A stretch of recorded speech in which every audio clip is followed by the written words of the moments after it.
In terms of intellectual meditation, again, if one studies hashkafa in terms of intellectual meditation, if you become immersed in hashkafa, if you become mentally involved, totally mentally involved in the study of hashkafa, Jewish philosophy, or in the study of the internal design of creation, then you actually feel as if you live or reside on a different plane or dimension of being, a different plane of reality. You begin to interpret events in this world from the framework and standpoint of a spiritual reality, and not merely from this physical world's perspective. You understand that shifts in world events reflect spiritual changes or necessities. They indicate changes in God's or the Ribono Shel Olam's hashgacha, or his interaction with the world in bringing creation to its intended state of shlemus, gili yuchudoi, or tikkun hakloli, which is the intended state of creation. If you immerse yourself in hashkafa, then you begin feeling as if you're part of another world. And you begin to feel as if you're a visitor in this world. Now, you may think that, well, why would anybody want to be in such a state? But the truth is that that is the real state, that is the only state to be in. If one lives in the spiritual worlds, but has to sojourn in this physical world, if he travels to this physical world, that is exactly how a person should feel. Because then his entire attitude about the physical world is different. He understands that he will not put his energies or efforts into acquiring great material wealth or great material security more than necessary. But instead, since his focus is on another reality, he will endeavor, or he'll preoccupy his time and his energies, of which he has very little of, with, of course, the necessities of the spiritual worlds. And as I mentioned before, you can perceive many political events on the basis of what's really happening in the spiritual world. It's almost like somebody gives you different eyeglasses, red eyeglasses, and therefore you see everything red. It's the same idea. If you immerse yourself in the study of hashkafa, what happens is that you have what's called hashkafa eyeglasses, where everything is almost interpreted automatically via the fundamental principles of hashkafa. When you begin to see political events, for instance, why there's a state of Israel, why the Zionists have the state of Israel first, why Meir Kahane exists, and so on and so forth. Why America has achieved such great status among the world, and so on. What's happening in the political scene in many areas, why the Arabs seem to be one day up, the other day down, and so on. If you're in the world of hashkafa, then you perceive all these events automatically from the world of the spiritual dimensions. And a lot of the understanding of the physical world becomes understandable or explainable. You also redirect the energies and efforts, as I said before, of your life toward the direction of achieving the main goal or objective. And that is that the spiritual world is the world that you really wind up in. That is the destination of all souls. They have to go through this world in order to get to that spiritual world. So living or being mentally involved in spiritual worlds aids you or helps you. It keeps you on the course, the correct course which you should be embarking on throughout your life. That is one of the benefits of studying hashkafa with this kind of intensity and so on. But it's true of all areas of Torah and study of God. The more intensely you become involved, the greater is your emotional state toward that area, and the greater you reorder your life's priorities toward the achievement of spiritual worlds, toward the achievement of Olam Haba. In any case, we see, therefore, that intellectual meditation is a way which is very practical and which we can all use or employ as a device to achieve many of the objectives that the contemplative state and meditative state would normally have achieved. That focused awareness or directed concentration or thinking for prolonged periods of time and for frequent periods of time will actually get us many of the goals and objectives of the regular contemplative and meditative states. Now, before I conclude this area of meditation, the term in Hebrew for meditation is hispoidus. Now, the verb bodod or bodad means to be isolated, to be secluded, or to be alone. Hispoidus really is a term that conveys the concept of self-isolation or self-seclusion. In other words, it reflects or indicates the state of self-isolation. So, the reason why hispoidus is called meditation is meditation itself is when the self is isolated or divorced from all sensory and bodily sensations. In other words, the self is isolated from the external physical world because there's no bodily sensations and no sensory sensations. And also, the self is isolated from all mental activities such as thoughts, images, or feelings. In other words, it's isolated from the internal mental plane or the mental world. Thus, the meditative state is essentially the self's isolation from external and internal experiences. Therefore, hispoidus, which means the state of isolation, also means meditation. So therefore, the Hebrew word for meditation is really hispoidus. I have tried to cover in a comprehensive fashion the area of meditation. And now that we have an understanding of meditation, of what the meditative state, the contemplative state, what reflection and concentration is, what are the three various techniques of achieving the meditative state or contemplative state, and also ideas about the objectives of meditation, also statements about the intellectual meditation, we now can go into the next area, which is Jewish meditation, and in that area we will begin to discover exactly what does meditation have to do with Judaism, how does Judaism use meditation as a device to achieve the last objective of meditation which I had mentioned. And that is, of course, the attachment, the contact or communication, the perception of transcendental realms or worlds, and also spiritual entities, and also the ability to control spiritual entities themselves towards one's own desires. We will now focus in on that. Before I get into the concept or the area of Jewish meditation, I just wanted to summarize very succinctly what we had covered previously. And those were some of the ideas of meditation, what that really is. Now, what we have discussed so far concerning the topic of meditation is that there are 4 levels of awareness. In other words, that there are basically or fundamentally 4 states of consciousness. And they were the following. The first one was called reflection, and that is when an individual has awareness of an object, rather lightly. He has awareness of an object, and besides the fact that he's aware of an object, he also has a lot of extraneous mental input, a lot of bodily sensations,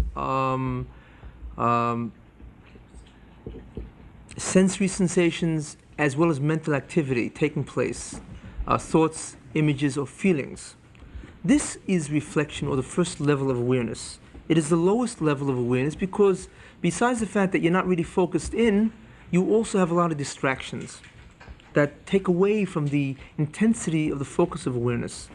The second level of awareness, which I had talked about, was what's called concentration.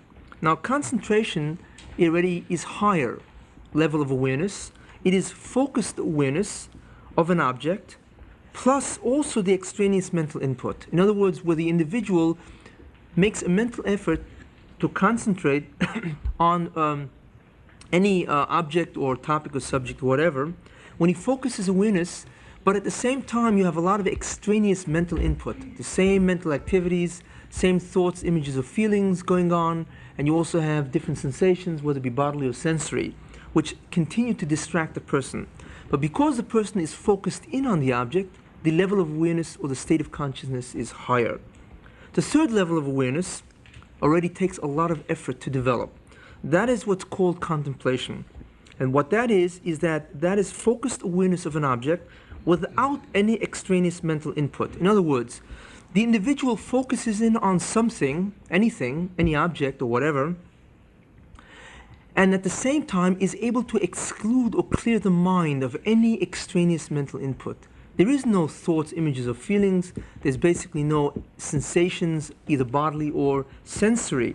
And because there are no distractions of other mental input, the awareness itself is more intense. Not because he makes the awareness intense, but merely by removing distractions, the awareness itself becomes much more focused. That was contemplation. The last stage, or the last level of awareness, or the highest state of consciousness, and it is indeed the highest, is where a person has what's called super-focused awareness without any extraneous mental input. In other words, the individual removes all sensations, bodily or sensory, and all mental activities, whether it be thoughts, images, or feelings. He has none of these to distract him from his thinking or his awareness. Besides that, he intensifies greatly the actual focus of awareness on any given object. In other words, that object, that single experience occupies the entire field of awareness that he has. And that takes a lot of mental effort, takes a lot of discipline, a lot of practice to achieve. These were basically the four mental states, or rather four levels of awareness, which I had discussed previously. Besides that, what we have also seen is also the reason or the underlying rationale for extraneous mental activity itself. Why is it that thoughts, images, and feelings many times enter the mind, and the person certainly does not want it? It distracts the person. These distract a person from focusing awareness on anything. I had explained basically the reason why, and that introduced the concept of the unconscious will. That meant that there is an area of ourselves whereby we are unaware of the motive, we are unaware of the decision itself, and we are unaware of the will, the actual desire to go and get or to actually produce mental productions. And that is really what extraneous mental activities are all about. Now, in addition, we had also discussed the three major techniques employed by people to develop the skill of achieving higher levels of awareness or greater or heightened states of consciousness, namely concentration for a specific time period or duration on either a sound, a sight, or an image. These are basically the three major ways or major techniques for an individual to develop higher states of consciousness. There are others, but this is not a shir dealing comprehensively with meditation. The focus of the shir really is Jewish meditation, but I am bringing down ideas and concepts of meditation which is important to know for Jewish meditation. Now, after that, after the three major techniques were basically explained, we proceeded to list all the possible objectives that can be achieved through meditation. Or in other words, to use meditation as a method or device, as some kind of a technique or vehicle to achieve an intended and desired outcome. And we had listed 12 of them. In other words, there are 12 possible objectives that one can use the meditative device. And that's really what it is. It's a device to achieve some kind of a goal or objective. And again, that was previously mentioned. In addition, besides that, we saw that one can also achieve a high level of awareness by a fourth method, which brings the ability to focus somewhere down to our level. And what that was is that by concentrating or focusing awareness and thinking of any material thing or any object or whatever, for a prolonged period of time, this was the first requirement, and at very frequent intervals. That was the second requirement. It is possible to achieve a state of consciousness or level of awareness which approaches that of contemplation. In other words, this kind of a state would occupy or involve us in almost total mental involvement concerning that matter or thing. Now, this level of awareness, as I had mentioned, would actually enable us to approach that of contemplation, even though extraneous mental input is still present in the mind. This fourth technique of achieving a heightened state of consciousness was called intellectual meditation. And that is something which is more accessible to most people. Merely by concentrating for prolonged periods of time at frequent intervals itself will enable a person to focus far greater on the object of his focus, even if he's not able to exclude the extraneous mental input which tend to distract. This was basically the fourth method of achieving a heightened state of consciousness, and this is basically what I had covered previously. We now come to the topical area called Jewish meditation. What is Jewish meditation? Is there such a thing as Jewish meditation? The answer is that there really is, but it's not what people think it is. I'm going to give you a definition of Jewish meditation, so we'll understand what it is and what it is not. What Jewish meditation is the employment of the meditative method or device to achieve specific spiritual phenomena for that person. That's what it is. It is not, and I underline not, a different kind of meditative technique. It is not a different kind of meditative state. That has been discussed previously. It's the same meditative state, meditative techniques. It uses the same meditative techniques to achieve the same meditative state, which of course is super focused awareness without any extraneous mental input at all, but it uses it for unique spiritual objectives or outcomes. In other words, there is no difference between meditation in Judaism and meditation in any other Eastern meditative discipline, as yoga or whatever. The technique is the same. In other words, the techniques for acquiring the development of that skill of being able to focus awareness is exactly the same. And the meditative state, that state of enhanced or heightened state of awareness, that state where a person focuses in on a single experience exclusively to the total exclusion of anything else, that meditative state is the same for Judaism as it is for any other discipline.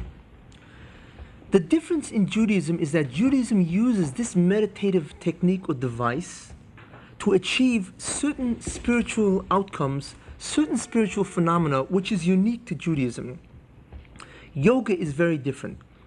Yoga uses meditative device, the exact same device as used by Judaism, but not to achieve spiritual phenomena, even though they think they do.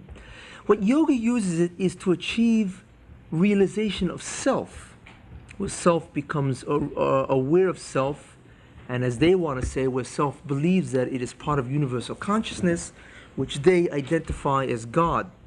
That is an error, which I will explain as I go on through the shiur.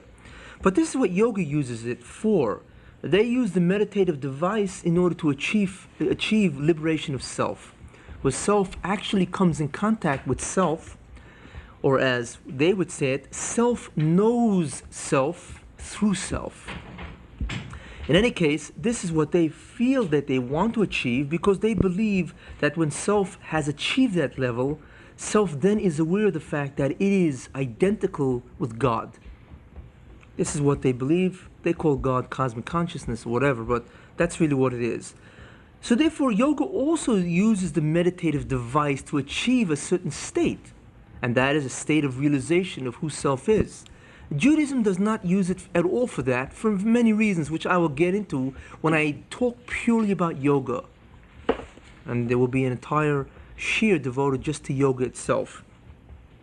In any case, what Judaism uses meditation or the meditative device is to achieve spiritual phenomena, a kind of spiritual experience. In order, or rather, we see therefore that Jewish meditation is regular meditation used for specific Jewish objectives, namely the attainment of certain spiritual experiences or spiritual phenomena. That is what Jewish meditation is. It is meditation used to achieve Jewish goals. That's why it's called Jewish meditation. Now, in order to achieve these spiritual phenomena, the object of awareness in meditation is therefore very different from the object normally used in regular meditation sessions. The object of focus, or the object of directed awareness, or the object of meditation itself, is distinctly Jewish in nature, as we shall see. In other words, that which a person focuses on when he is engaged in Jewish meditation is very different from what a yogi is focused on when he engages in yogic meditation. And that's really what it's called, yogic meditation, because they are engaged in meditation to achieve yogic ends. And the word yoga basically means union, which of course means union or realization that self is unionized, or actually one and part of God. But in any case, when a person engages in Jewish meditation, what he's really doing is using something which he focuses on, which is distinctly Jewish, as we shall see. Now, when we talk about Jewish meditation, where does Jewish meditation come out of in Judaism? The truth is that Judaism is really, or rather Jewish meditation, comes out of the discipline or the doctrine of what's called Kabbalah. What is Kabbalah basically? What Kabbalah is, it is the Judaism's understanding of the internal design of creation. In other words, when God gave Moshe Rabbeinu the Torah, he gave three parts. He gave him a written law, Torah Shebiksav. He gave him an oral law, Torah Sheba'al Peh. And he gave them a second division of the oral law, which is the principles by which the universe is governed, especially the mechanism of the universe. In other words, when God wants to interact with the world, what's the mechanistic device that is employed by the Ribono Shel Olam to govern the universe? And that's the way God created the universe, with certain mechanistic devices. Kabbalah is that third section which was given to Moshe on Mount Sinai, and this was communicated or transmitted from generation to generation. Now, part of the ideas of this third division of Torah, which is called Kabbalah, part of this involves what's called practical Kabbalah.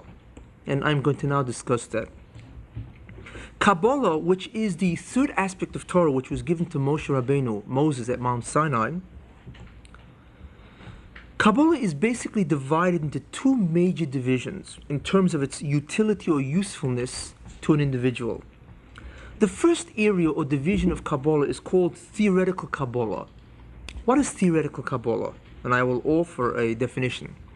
Theoretical Kabbalah is the study of the mechanism of creation, its components, the structure of those components, the function of those components, and the progression of those components. In other words, how has this mechanism actually been used throughout the history of creation? This is what theoretical Kabbalah really is. Because of that, you find many different terms, which I'll just mention and certainly not go into. You find terms in theoretical Kabbalah, for instance, as what's called spheros or emanations, Partsufim, which is configurations of emanations. You have many different worlds, which we had previously discussed to a certain extent. You have the concepts of Adam Kadmon, which is antecedent or primeval man or whatever. There are many ideas which are in theoretical Kabbalah, and what these things really are is metaphorical language to describe certain ideas, certain mechanisms that determine how creation runs.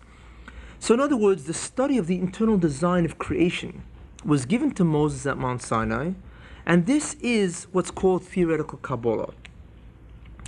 The second major division of Kabbalah is called practical Kabbalah. What is practical Kabbalah? Practical Kabbalah is the utilization or the employment of specific Kabbalistic instruments or Kabbalistic knowledge toward achieving specific practical objectives or outcomes, which may or may not be spiritual, which may or may not be the spiritual enhancement of the individual using those Kabbalistic instrument or Kabbalistic knowledge. In other words, when one uses or utilizes the knowledge of Kabbalah or Kabbalistic instruments, which I will be getting into later, toward some kind of an objective, that is what's called practical Kabbalah. It does not necessarily mean that a person is interested in achieving some kind of spiritual growth or spiritual advancement. Hopefully it does, but it does not have to be that way. Now, the employment of the meditative device with regards to certain Kabbalistic instruments used as the object of awareness during meditation in order to achieve certain spiritual phenomena is called meditative Kabbalah, and is one of the major subdivisions of the overall division of practical Kabbalah. What is meditative Kabbalah? As I said, when you use certain Kabbalistic ideas or instruments, when you use that as the focus of awareness during the act of meditation, in order to achieve certain spiritual phenomena, that is called meditative Kabbalah. In other words, you are using Kabbalah or the Kabbalistic knowledge, you are meditating on certain aspects of it, you are achieving certain spiritual dimensions, spiritual phenomena or spiritual experiences, and this is called meditative Kabbalah because you are using Kabbalah via the meditative device. This is one of the forms of practical Kabbalah. That's what meditative Kabbalah is. There are many other forms of practical Kabbalah. In other words, there are many other ways of using the knowledge of Kabbalah or Kabbalistic instruments in order to achieve different objectives or spiritual phenomena besides the meditative device. But we won't discuss them here or now.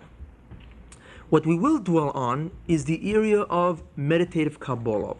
Now, meditative Kabbalah is really Jewish meditation because when you meditate on something Jewish in order to, or some Jewish concept or idea to achieve certain spiritual dimensions, that's what Jewish meditation is.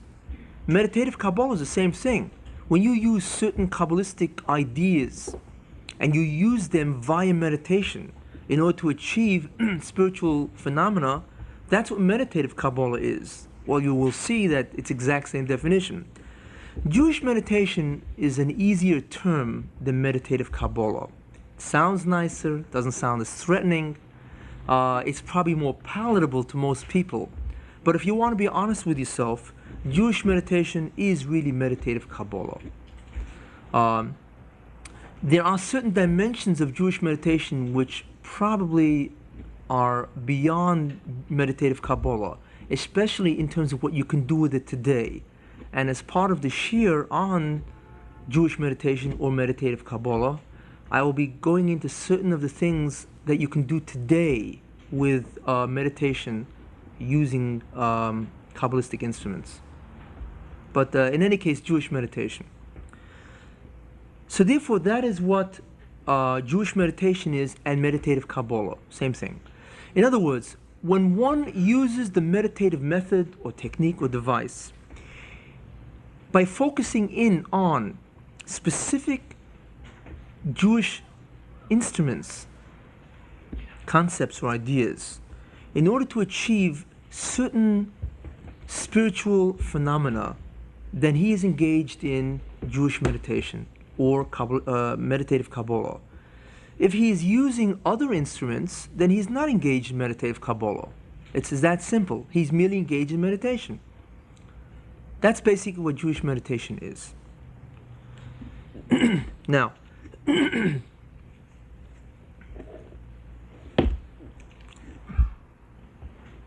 when one meditates using specific Kabbalistic instruments, which I will explain later, when one meditates using these Kabbalistic ideas as the object of focus awareness, when that is what you are focusing in on while you are meditating, and assuming that certain definite prerequisite conditions have been met prior to your meditating, in other words, you have to have fulfilled certain conditions before you begin meditating.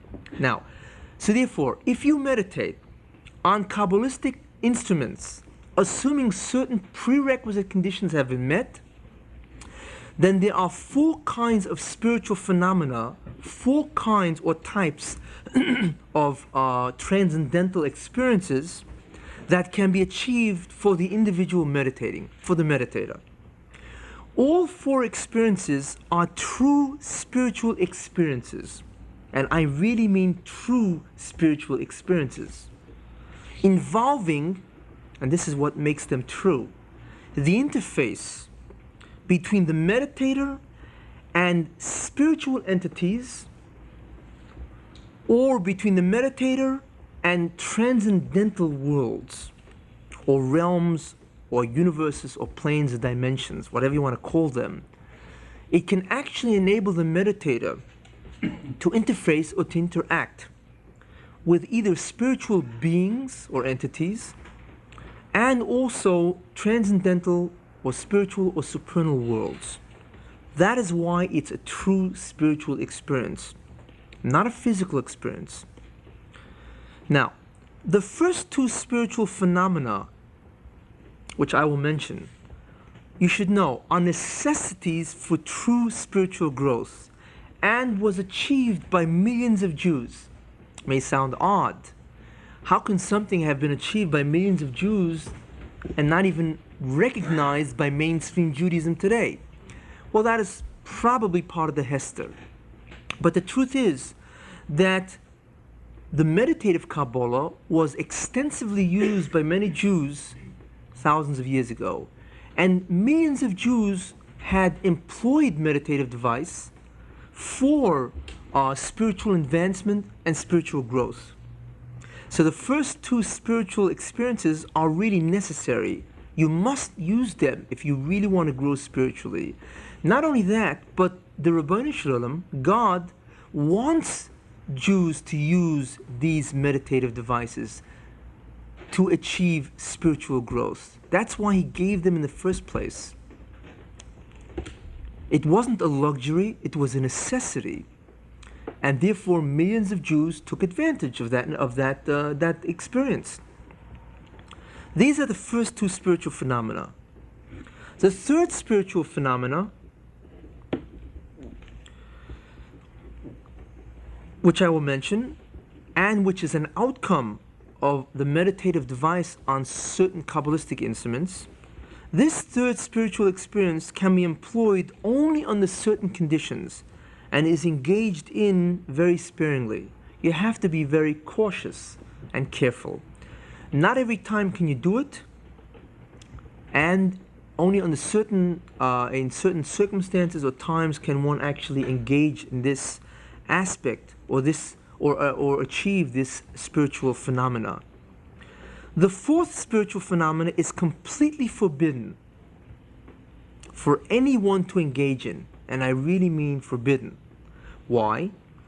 Because if somebody transgressed and achieved the fourth phenomena, which is possible to achieve, it is possible to actually accomplish the spiritual phenomena, which is this fourth phenomena, it meant that that person would, of a certainty, be annihilated. Not because of the transgression per se, but because of the phenomena that he had achieved. That's how bad it is. And now, what are these phenomena? What are these spiritual phenomena of which I am referring to? You're probably all waiting with it for bated breath. Yeah. Okay. The first phenomena, which is a necessity for spiritual growth, is called Ruach HaKodesh, which translated really means the Holy Spirit or divine inspiration. It is possible to achieve Ruach HaKodesh or divine inspiration, or to become attached to a true spiritual entity, and that means that you have what's called the Holy Spirit or Ruach HaKodesh. The next phenomena, which is even greater than Ruach HaKodesh, which is actually the greatest spiritual phenomena, and I mean greatest, without any reservations, that can ever be achieved by an individual while he is attached to his physical body, is called Nevuah or prophecy. That is the greatest spiritual phenomena. And most people have a misunderstanding of what prophecy is. Prophecy, I'll mention again much more in detail later, but just as an aside now, prophecy has very little to do with prophets. In other words, do not think that a person would try to become a prophet in order that he should deliver messages to the nation of Israel, the tribe of Israel. That had very little to do with prophecy.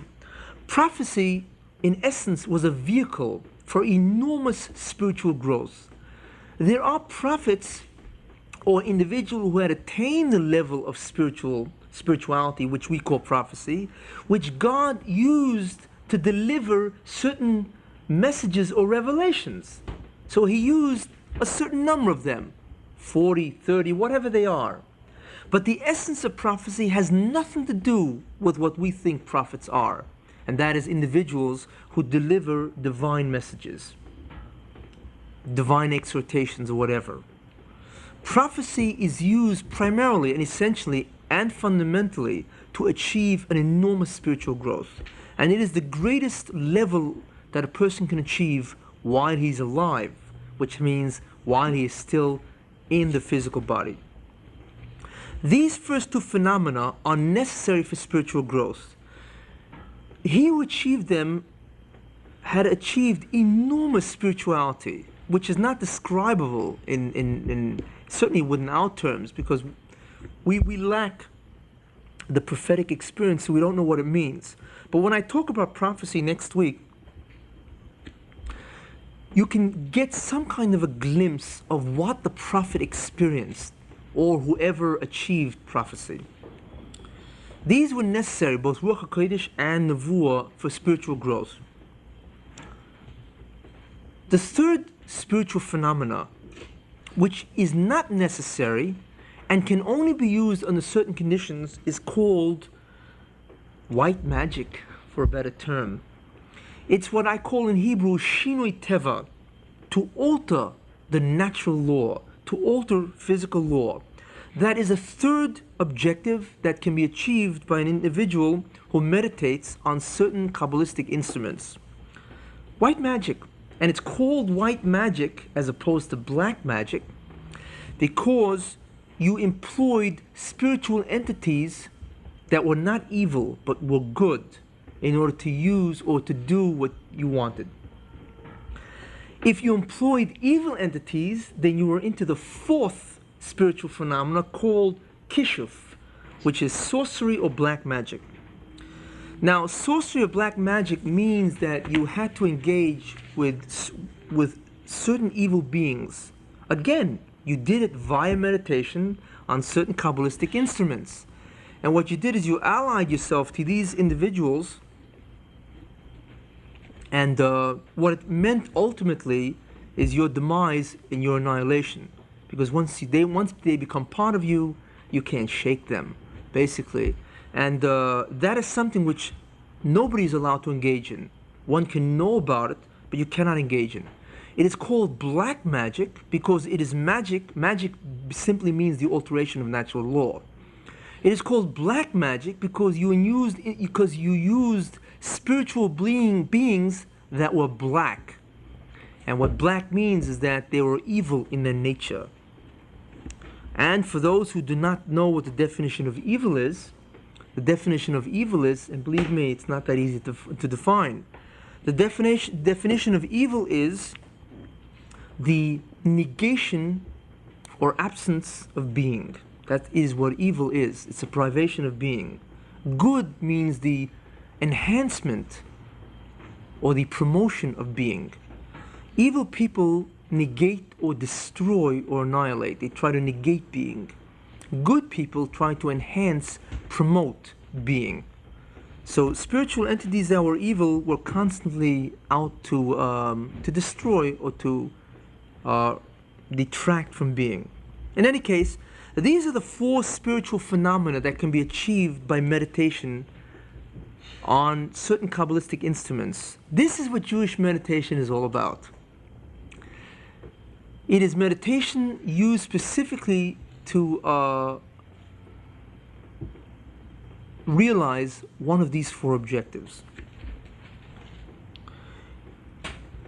In order to clearly understand the area of meditative Kabbalah or Jewish meditation, we will divide the attainment or the sequence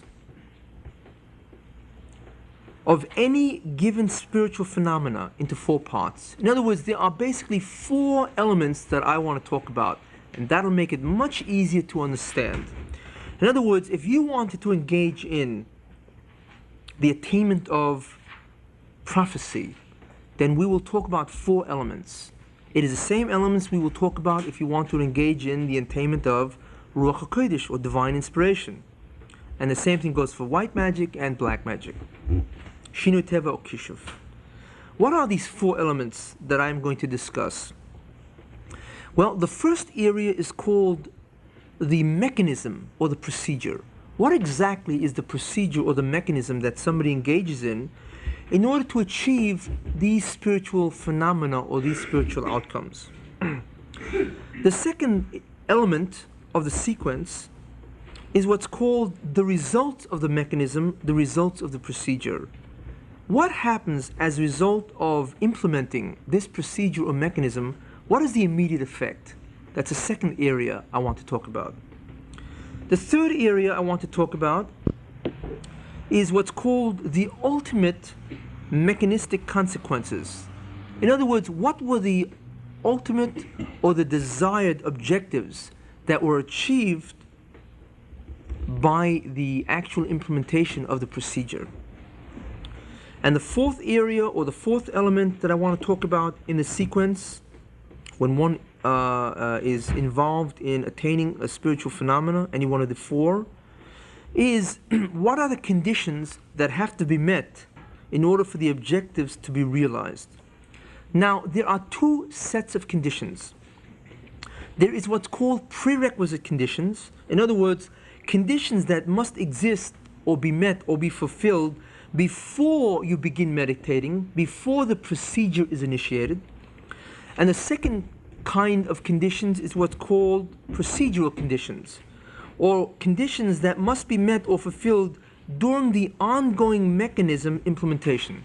While you are actually trying out the procedure, you have to observe certain conditions. These are the four areas that I am going to talk about in talking about how does one attain basically one of these four spiritual phenomena. Now, also I want to mention that besides the four spiritual phenomena which one can achieve, there is a fifth phenomena which I will also talk about, and that is what's called prophetic dreams, which is not the same as the four previous spiritual phenomena, because one does not use a meditative device in order to do it. It is something which happens spontaneously, but it is still important to know because it does happen to different people. And one should know how to distinguish between a prophetic dream and a normal dream.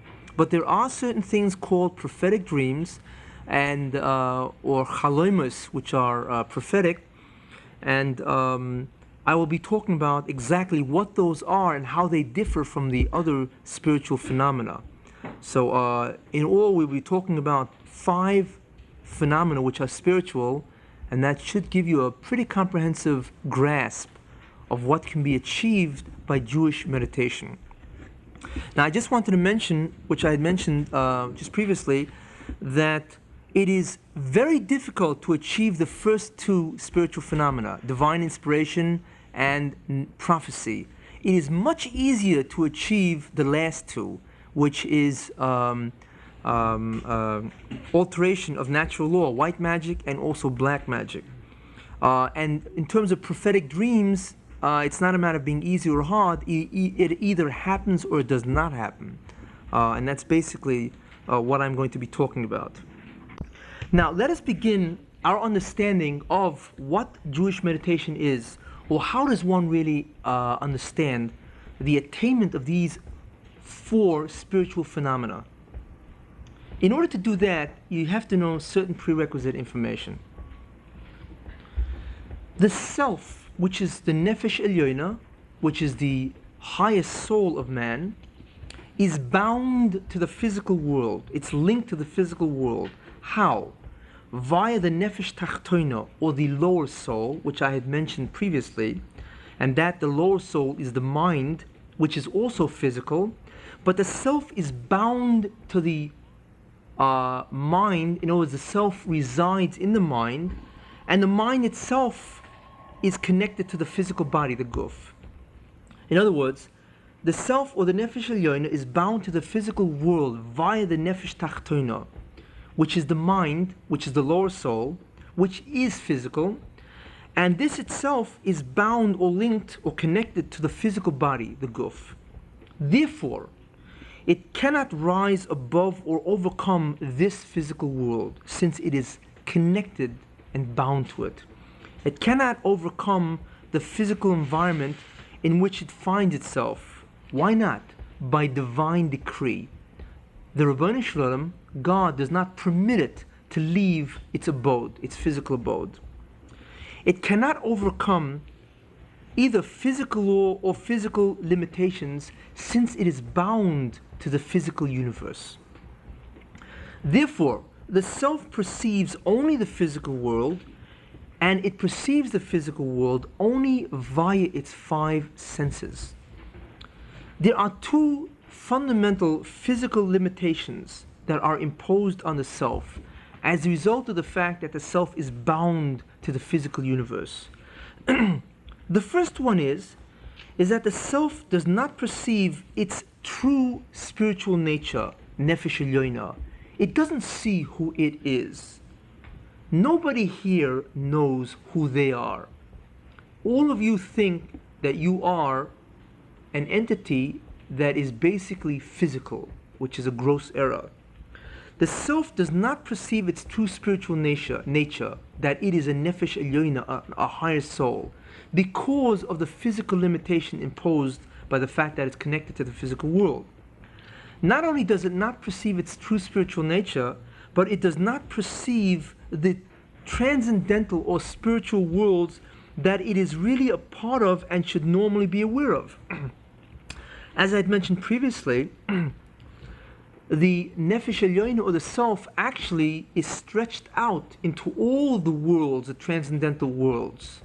Therefore, it should be able to perceive any part of these worlds naturally, but it cannot. That is part of the physical limitation. It does not experience any attachment to any spiritual entity of these worlds, nor can it communicate to any of these entities either. That is the first physical limitation that the self has as a result of the fact that it is bound to the physical body. The second physical limitation is that the self, the nefesh elyoina, or the higher soul, possesses every mental faculty independent of any physical body. In other words, if you took the self out of the body and it would be a pure spiritual being or entity, it would automatically, innately, by its own essence, be able to reason, memory, have imagination, have will, have awareness. Automatically, it does not need the physical body at all. Not only that, but it also innately or independently of any physical body has all of the five senses. Certainly the senses where it's able to contact the external world or to be aware of external reality. It doesn't need the physical body. It has these faculties, whether it be mental faculties or sensory faculties, innately and part of its spiritual nature or essence.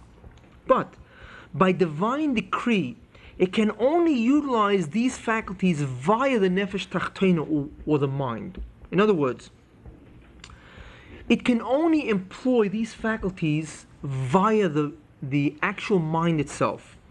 These faculties of the self, or nefesh elyona, can only be expressed through the physical organ called the brain, in which the mind resides.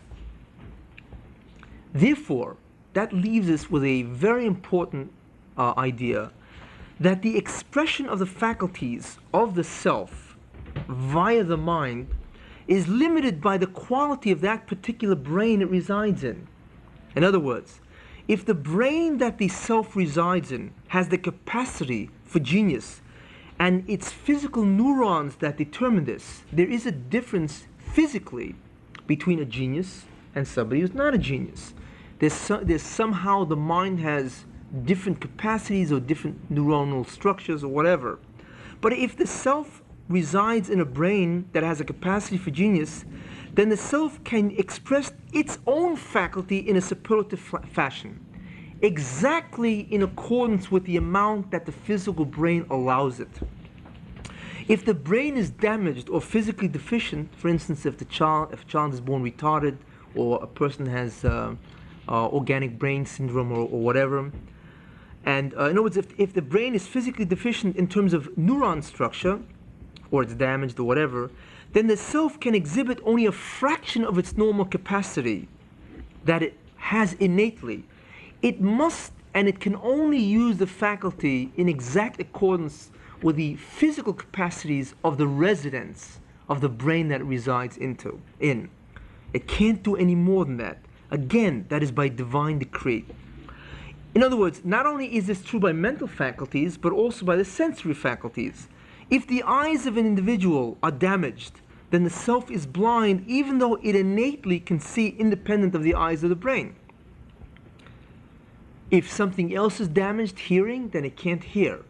It is locked into the mind, which is locked into the brain, which is locked into the body.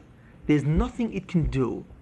It must use the faculties of mind in order to express its own faculties. If the faculties of brain are limited, then self's expression of its own faculties, whether it be mental or sensory, are also limited. If the faculties of brain, the physical faculties or capacities of brain or mind, is superlative, then self's faculties can be expressed in a superlative fashion. Again, this is all by divine decree. Obviously then, self is enormously limited in terms of recognizing who it is. Self, therefore, is severely curtailed by the physical world, by the physical body, and by the physical mind that it is connected to. Is man lost? Is the self lost? No, not by any means. What the Ribono Shel Olam did, what God did, is that He provided a mechanism whereby self can attain a true spiritual experience, and that includes 4 ideas. 1, that he can perceive spiritual entities and spiritual worlds. 2, that he can become attached to spiritual entities and spiritual worlds. 3, that he can communicate with spiritual entities and of spiritual worlds, and that he can control or manipulate spiritual entities. He can attain a true spiritual experience of any of these areas, even while the self is completely bound to the physical world and the body, and also to the physical mind, and thus should normally be limited by the physical and natural law. In other words, even though a person is bound to the physical world, body and mind, he can actually transcend not the body, because he remains connected. You can't do that. But it does make a difference. it is possible via a mechanism that the self becomes aware of a different realm that it exists on itself.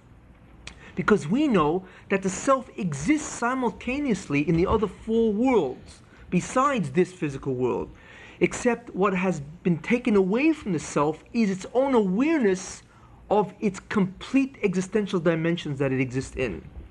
Self, via certain mechanisms, can actually lift the veil on the different existential planes that it is connected to. And this is via a mechanism that was given by the Ribbono Shel Olam to mankind. And this is what is meant, of course, by these spiritual phenomena. Thus, the physical limitations and laws is not absolute, it's not unchanging, but it is actually able to be suspended by the self if it engages in the correct procedure or the correct mechanism. This suspension can occur even though the self is connected to the physical world and therefore normally should be restricted by the physical laws and by the physical limitations. To restate this idea, a mechanism exists whereby self, who is you, sometimes we forget who self is.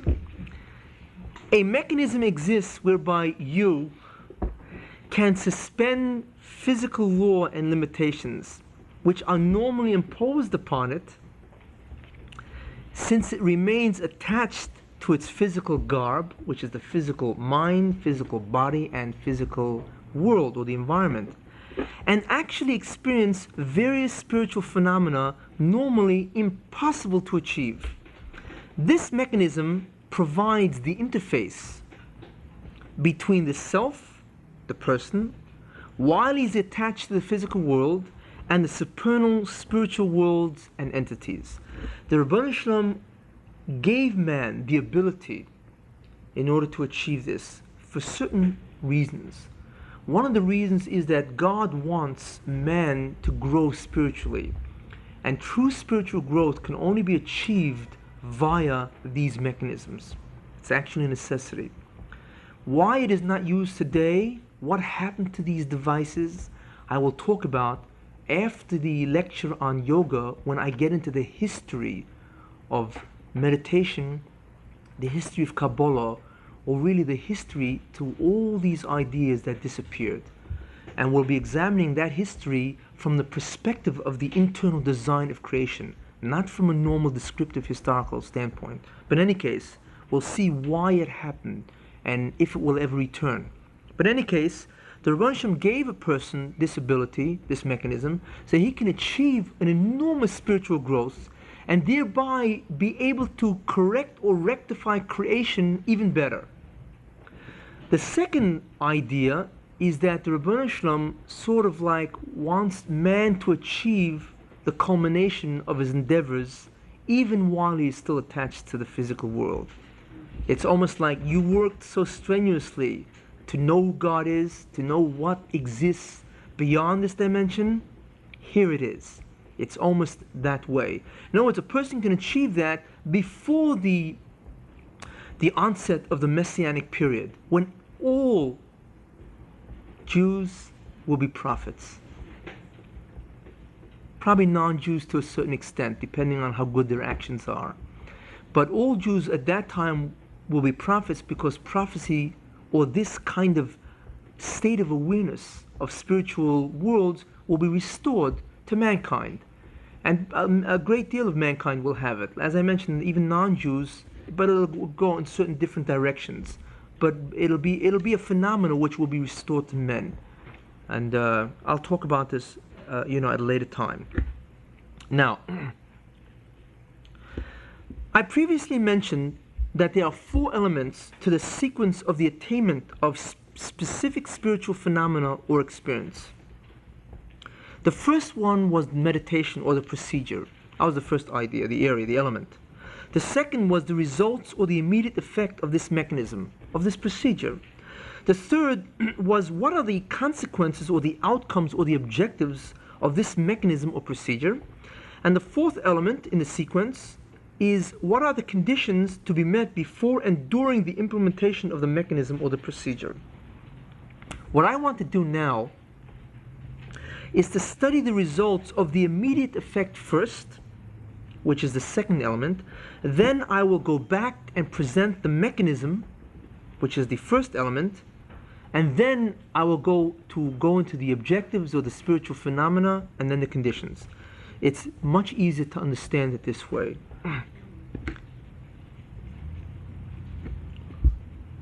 Now, I will now introduce certain ideas, very, very fundamental, and they will begin your entrance, really, into the world of Jewish meditation.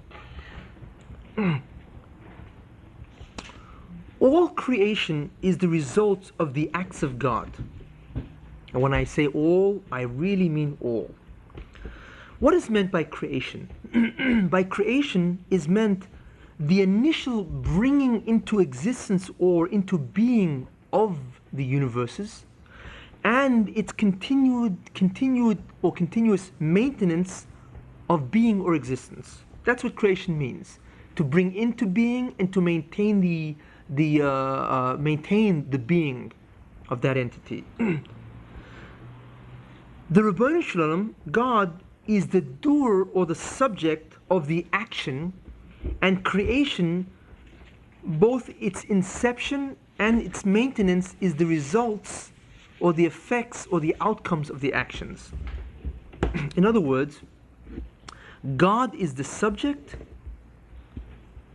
that acts, that exhibits action, and results or effects ensue. Which leads me to this question: how does God act? How does he actually do what he wants to get done? What is his instrument, his mechanism for action? Now, in human beings, in man, we know what this is. The mechanism of how we do things is the hands. In other words, if I want to do something, I move my hand and it gets done. The hand is my instrument. It is my visible, it is my vehicle, it is my mechanism, which I employ in order to do things for myself. Now, this mechanism, the hands are obvious to all. It's perceived by all. But the question is, what is God's mechanism? What are the hands of God? When God wants to do something, he is a subject. He wants to get something done. What's the in-between? How does he do it? The answer is, of course, that it is unknown how he does it. God acts through an invisible mechanism which is not perceived by any entity outside of God. We do not know how God does what he wants to do. All we know is that all of a sudden things get done.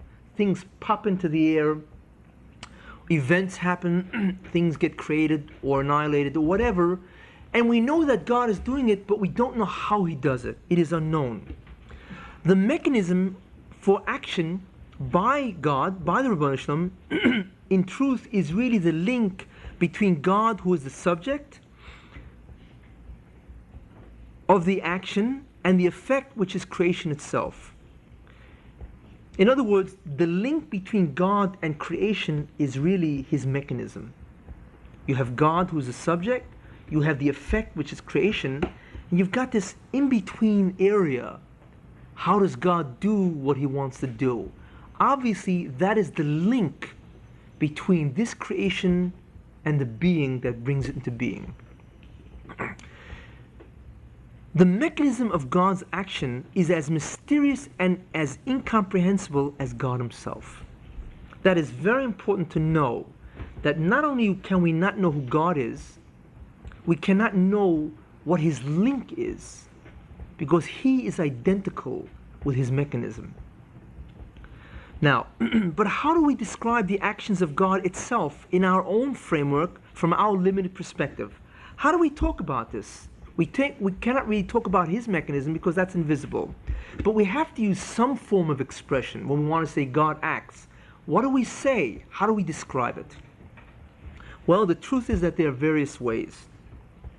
The first way we say when God wants to act is we say God acts. That's the first way we express it. In other words, he acts via an invisible mechanism. That's the simple way of saying it. The second way we say it is that God causes to be, he causes to occur or happen. Again, it's basically the recognition that God performs an action, but it doesn't state anything more than the verb itself. The third way is by employing a metaphor. What is that metaphor? We say that God is Meir and Or. God shines forth a light. Now, that is a metaphor. We say that when God acts, God sends forth a light. And you'll find that terminology, that metaphor used many times in Jewish literature or Kabbalistic literature. That God sends forth a light. God emanates a light. What does the light mean? Well, the light really is a metaphor. Why? Because what is light? Light is an invisible mechanism that causes one to see. I see you. But why do I see you? Because of light waves. But light waves are invisible. So therefore, light is really an invisible mechanism that enables me to see, to have sight.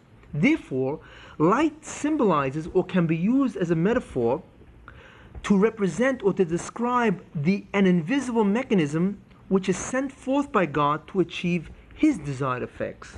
So when it said God sends forth a light, what that means is the same thing as saying he sends forth the invisible mechanism that we do not know what it is. But light is being used here as a metaphor. That's the third way. The fourth way is more technical and it's much more accurate. And it's really necessary to know. The fourth way is we say that God is mashpia e hashpo, which means that God influences an influence. That's what hashpo means, an influence. Now what does that mean? It means the following. God sends forth from outside of himself. He issues what's called an influence, or a force that can cause, that can influence. He issues forth a causative entity. In other words, it's a thing, an entity that actually can cause other entities. In other words, he sends forth a force that has causative abilities. It can achieve effects. That's what it means that God is mashpia hashpo.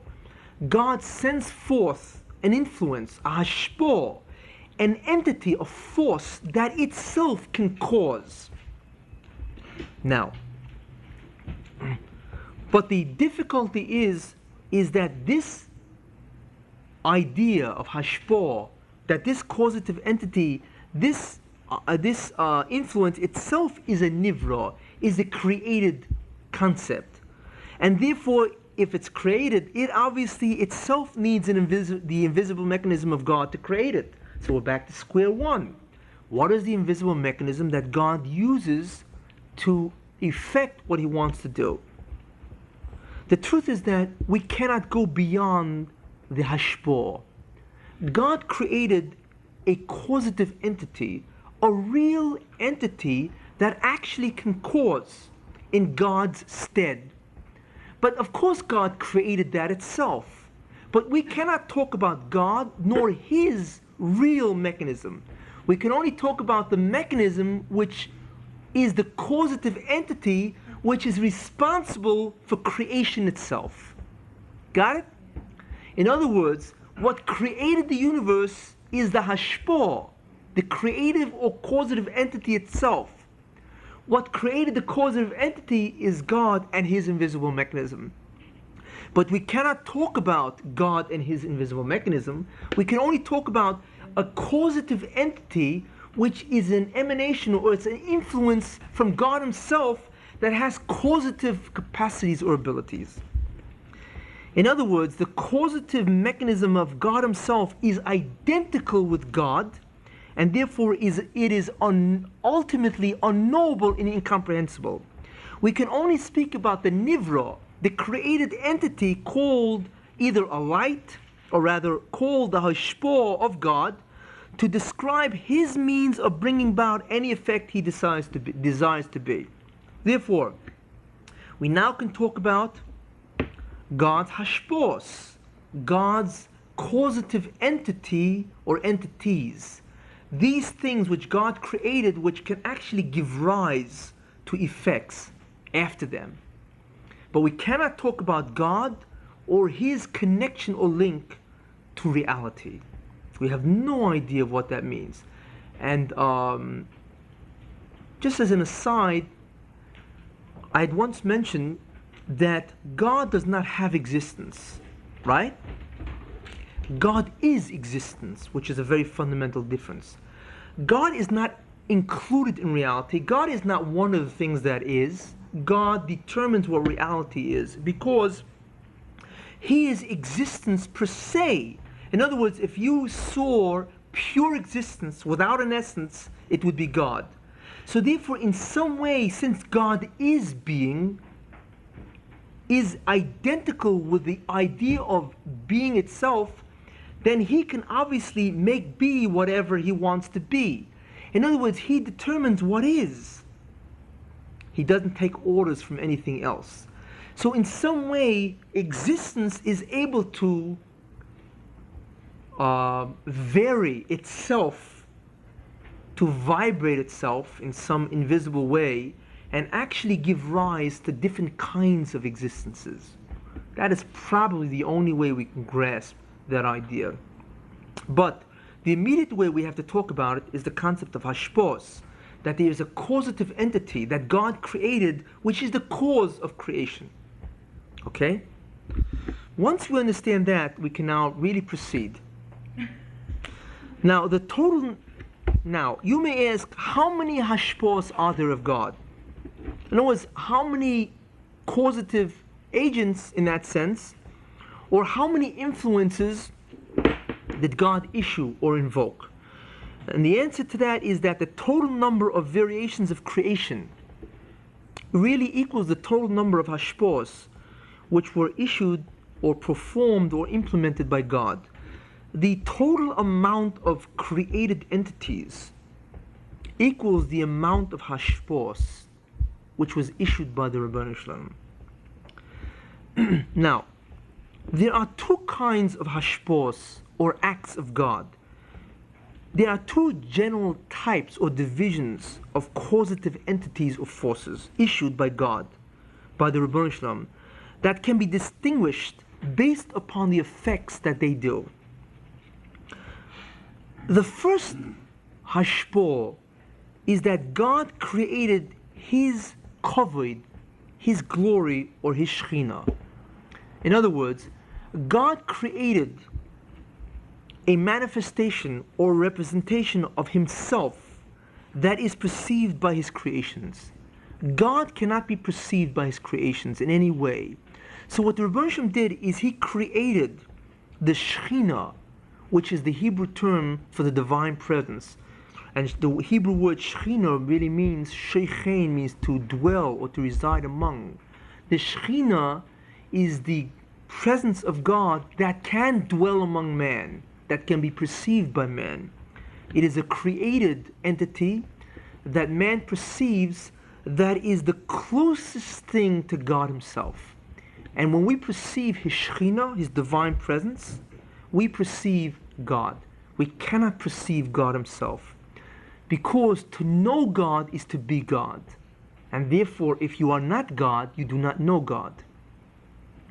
Therefore, what we perceive is his shechina, his divine presence, which is the closest manifestation or representation of God that can be perceived by created entities.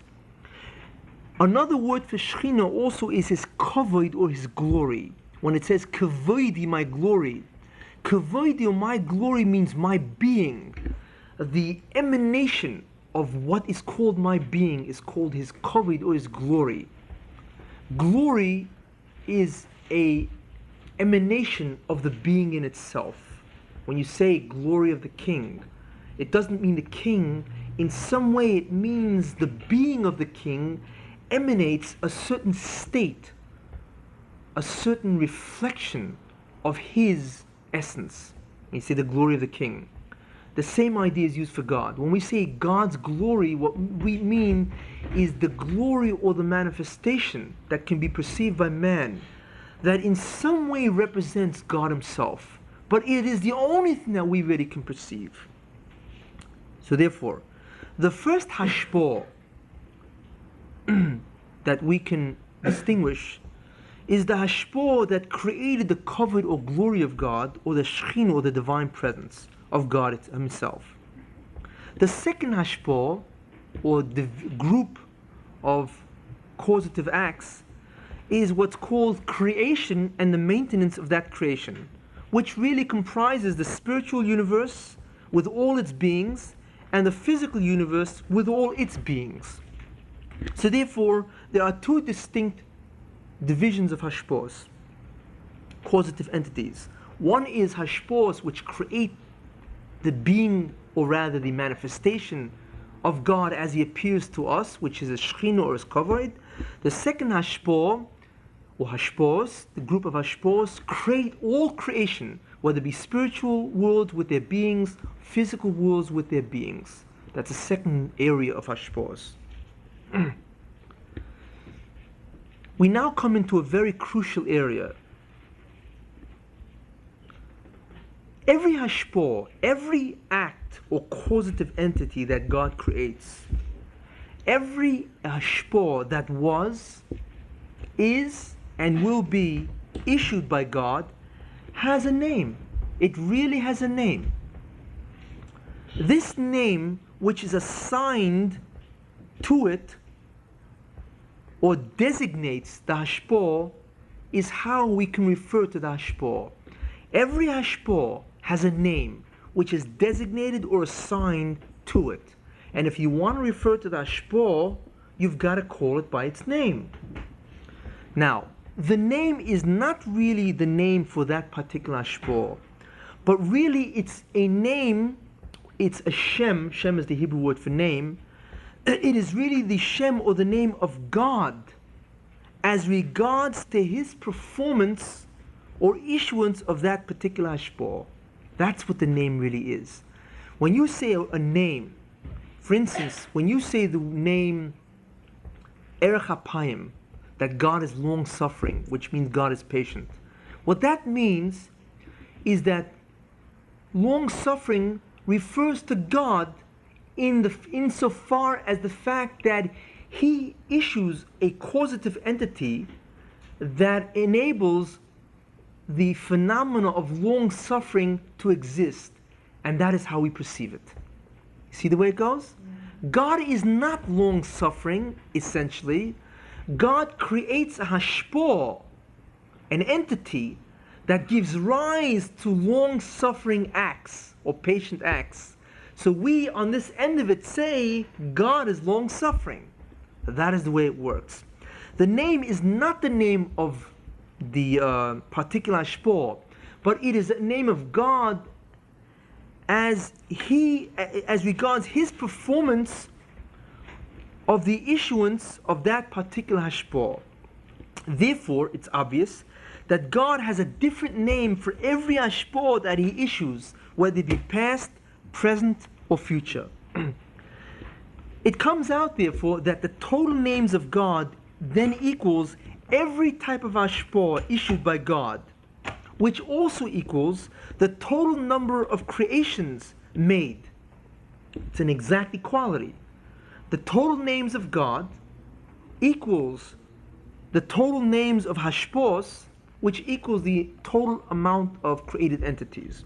Whether the created entity be an object, whether it be an abstract concept, whether it be an event, a possibility, all these different things are really created entities. One is equal to the other. God has the same amount of names as the amount of created entities, as the amount of hashpahs, which he did, is, or will do. That's how many names God has. Now, the 72-letter name of God, we now can understand what it means, refers to God as he is mashpia, the Shekhinah itself. You see, In other words, when God sends a causative entity that creates His divine presence, the name for that is a 72-letter name of God. That is the name of God as He is mashpia, the Shekhinah, or the divine presence. In other words, as regards to the idea that He is creating His own divine presence, which will be perceived by man, the name for that, or the name for Him when He's doing that act, is a 72-letter name of God. Now, it thus designates, or the 72-letter name of God designates the kavod, or the glory of God, or the Shekhinah itself, the divine presence.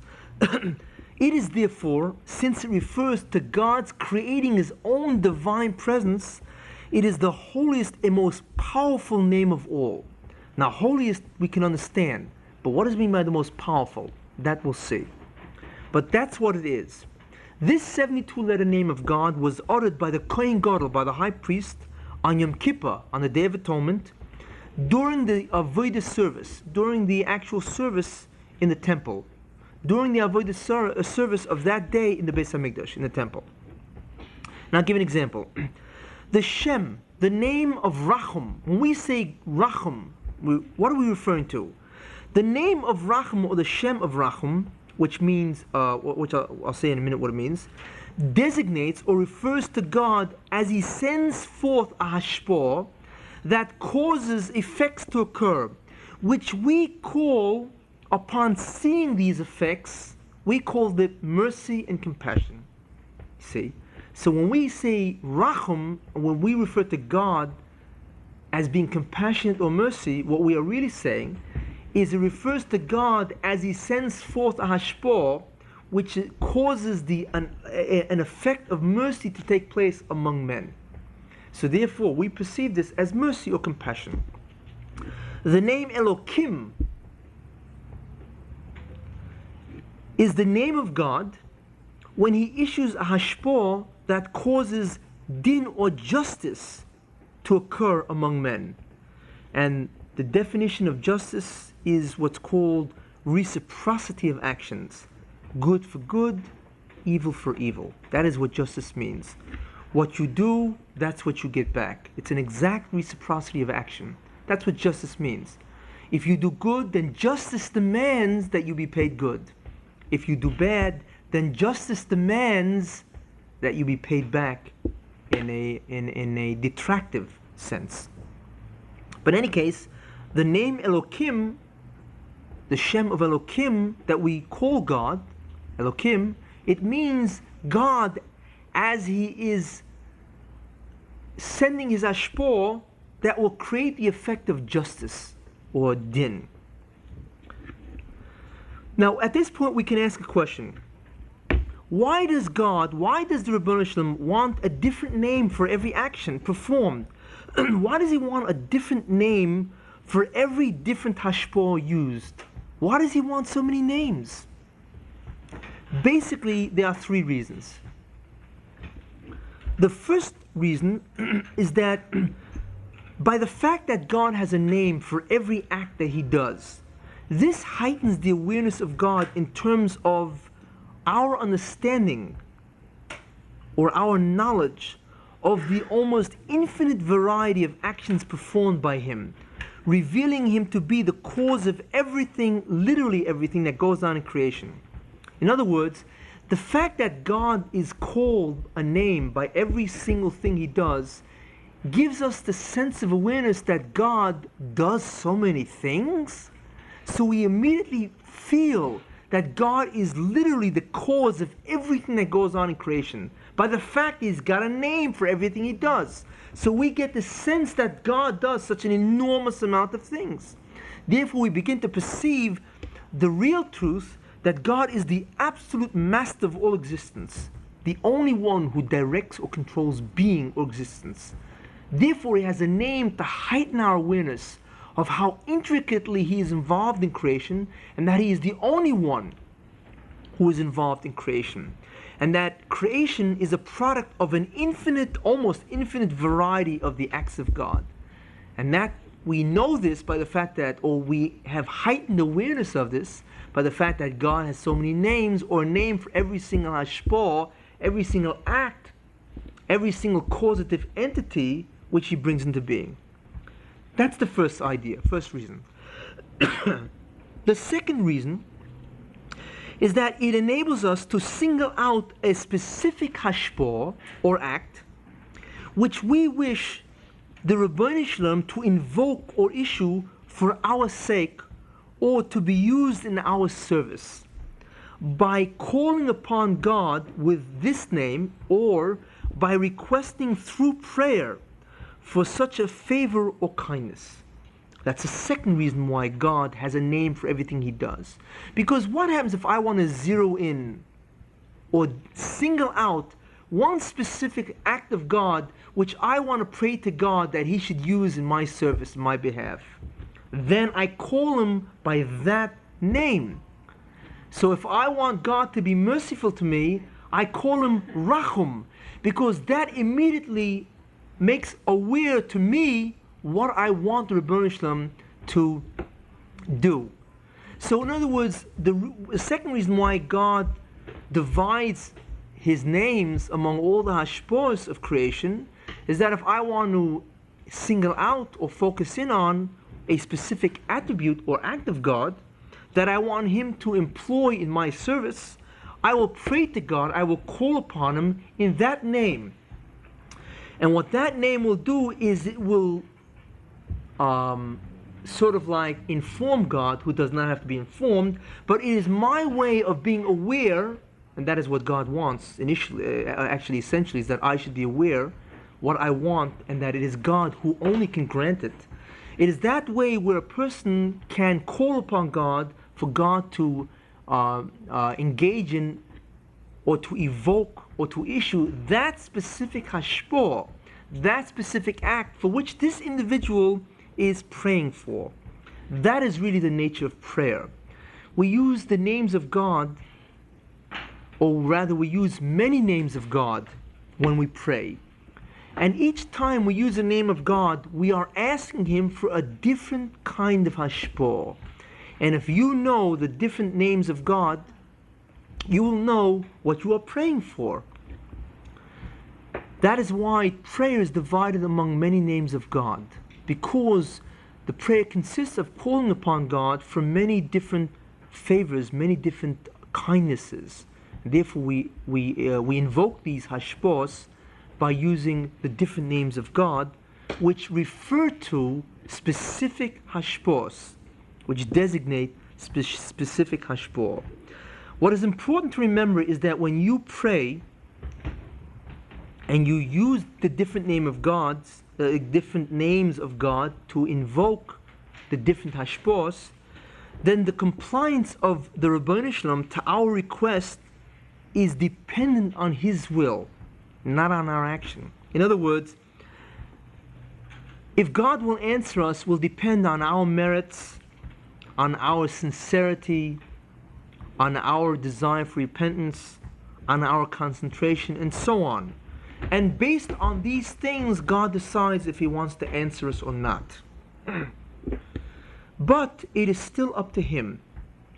Prayer is not an absolute mechanism. It is a very strong mechanism. But it is not absolute that it must achieve its intended purpose. And since I tell you this, I will tell you how prayer can be an absolute mechanism. Before I get into the third reason why God wants different names for different hashpahs, and that is the absolute mechanism. There is a Gemara that says that there is a agreement between God and the Jewish people that if you pray using this formula, God cannot return your prayer unanswered. Now, what that means is not that he will fulfill everything you ask, but you must come back fulfilled in some way. Some aspect of your prayer must be fulfilled. And that is an absolute mechanism. That means if you invoke a certain kind of name of God, then the prayer must return answered. Or rather, the prayer cannot return unanswered. What is that mechanism?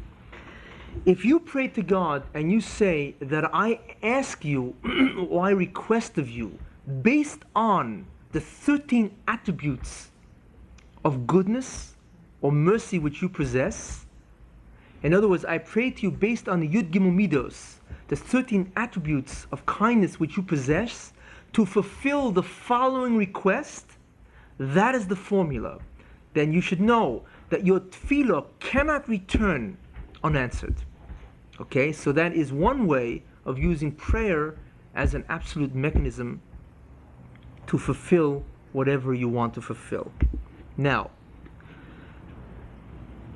the third reason why the Ribbono Shel Olam employs a different name for every different hashpah, and this is really what relates us to meditative Kabbalah, is that it is possible, based on this idea, it is possible to invoke, it enables us to activate that designated hashpah or that designated act which is connected to or identified by a particular Shem or name if we meditate on that particular Shem.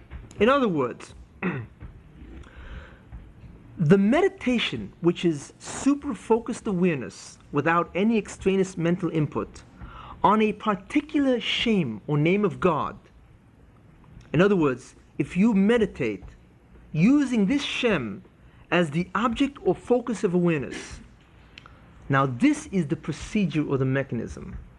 If you do that, then this enables us to invoke or to activate or to have issued by God Himself the specific hashpah which is represented by that name, and this invoked hashpah is used in the service or the direction of the meditator himself. In other words, according to his wishes. That is the third reason why God has a name for every hashpah. If you meditate on a name, if the name or that name of God becomes the object of awareness or the focus of awareness, and if you do it under certain conditions, then what happens is that the hashpah, that causative entity, which is represented by that name, is activated or invoked by the Ribbono Shel Olam to be used in the service of your wishes. That is an absolute mechanism. It must happen.